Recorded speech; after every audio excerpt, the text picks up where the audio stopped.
Hey Algebra 1, here is the 8.2 dividing monomials day 1 note. So there's actually two parts to this, and I want to do it in two parts so I don't overwhelm you.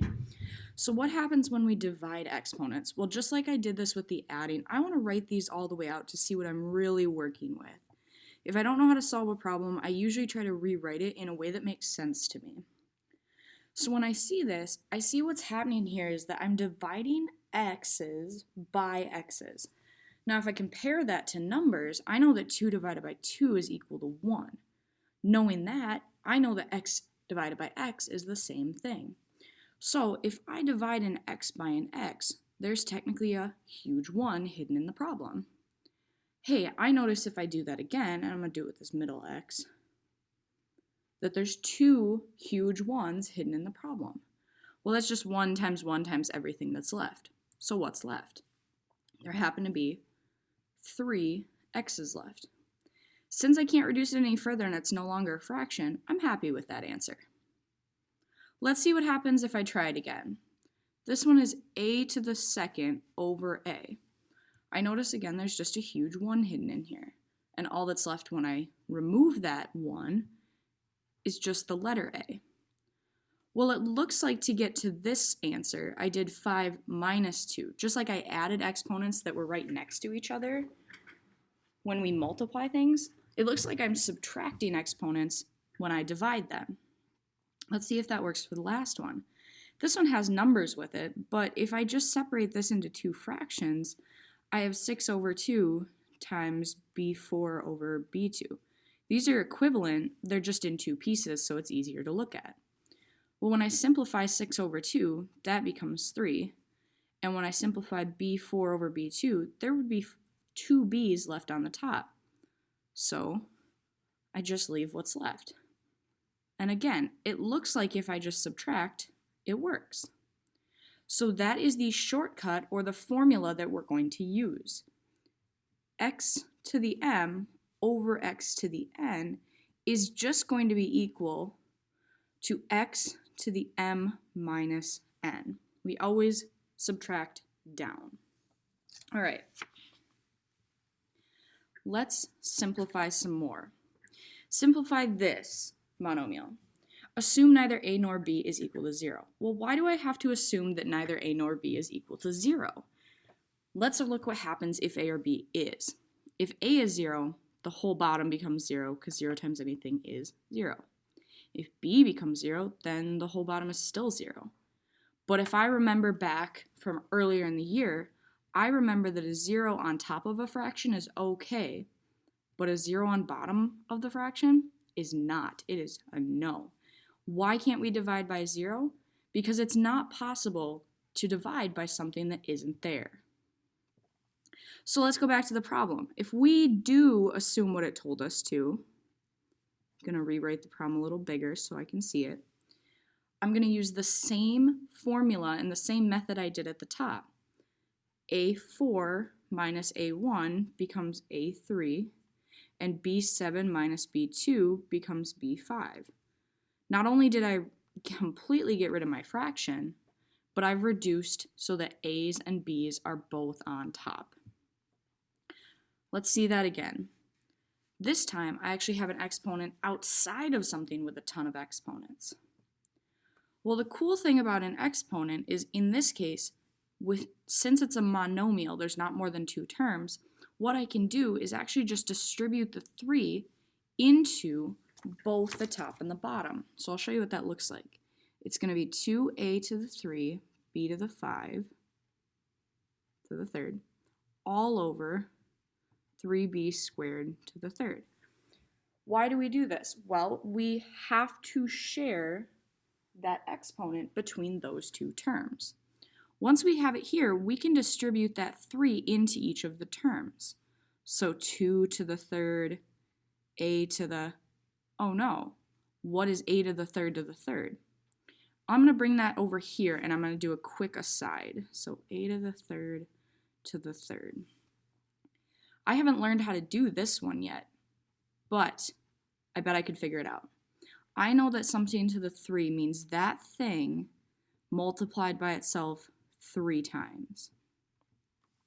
hey, this is like a problem I did yesterday. If I'm just multiplying things with the same base, I know I add their exponents. So 3 plus 3 is 6, and 6 plus 3 is 9. So a to the third is 9. Oh, that's cool. Does it work if I do b to the 5? Yeah, it does. It ends up being b to the 5, b to the 5, b to the 5, or b to the 15th at the end.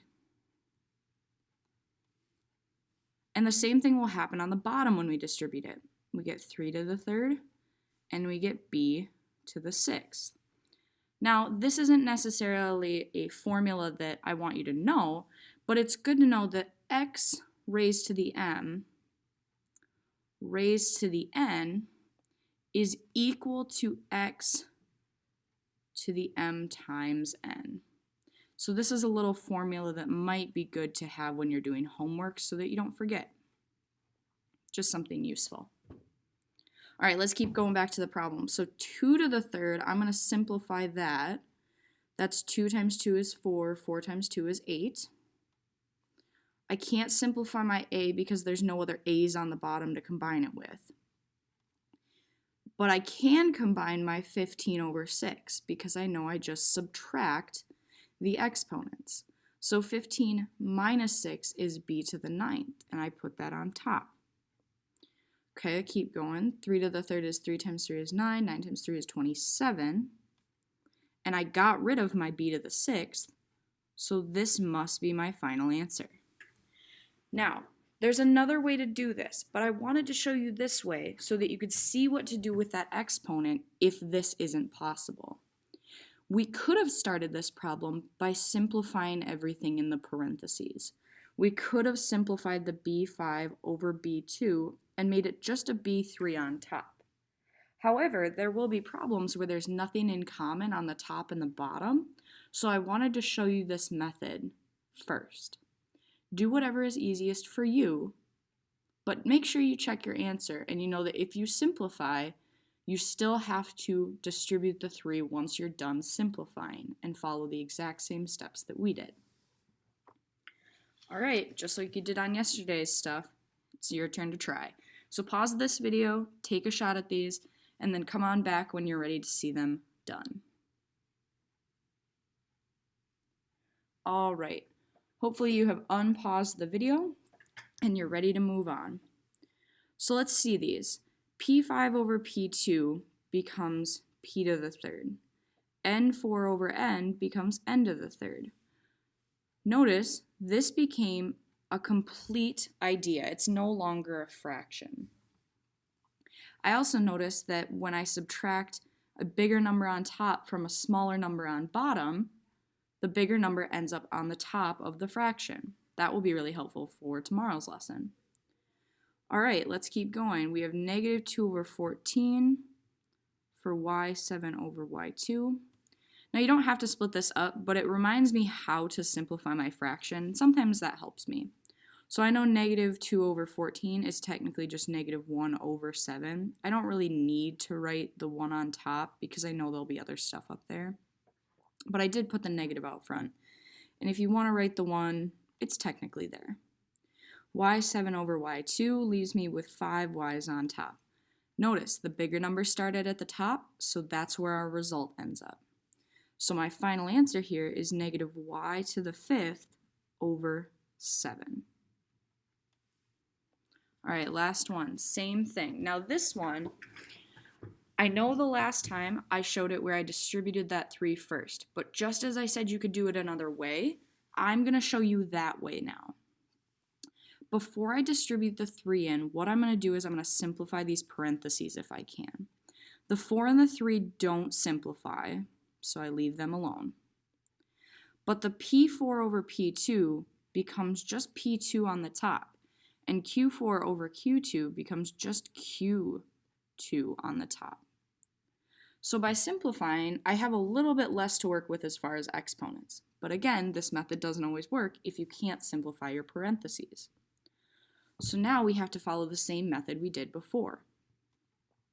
We have to distribute the 3 into the top by doing 4p squared q squared to the third over 3 to the third.